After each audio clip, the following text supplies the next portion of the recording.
टंडो आदम में एम्बुलेंस ज़रिए मंशात स्मगल करण की कोशिश नाकाम। 2 किलो चर्स माई गुटके में इस्तेमाल थींदड़ 3 मण सोपारियूं हथ।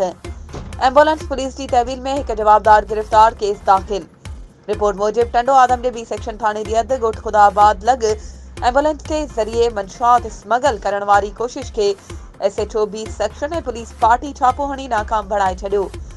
पुलिस मूजिब त शक पवण ते एम्बुलेंस खे रोके तलाशी वरिती त मरीज़ जे बेड ते अछे कपड़े में वेढ़ियल 2 किलो चर्स गुटके माए में इस्तेमाल थींदड़ 3 मण कचूं सोपारियूं हथ करे एक जवाबदार नाले अब्दुल वहीद सैयद के गिरफ्तार करे वरितो आहे ऐं इस्तेमाल थियल एम्बुलेंस गाड़ी पिण पुलिस पंहिंजी तहवील में वठी बी सेक्शन थाने ते केस दाखिल करे वरितो आहे। वधीक ख़बरुनि ऐं अपडेट्स जे लाइ असांजे चैनल खे सब्सक्राइब कयो ऐं हा, बेल आइकन खे प्रेस करणु न विसारिजो त जीअं असांजी हर नई अचण वारी वीडियो तव्हां ताईं पहुची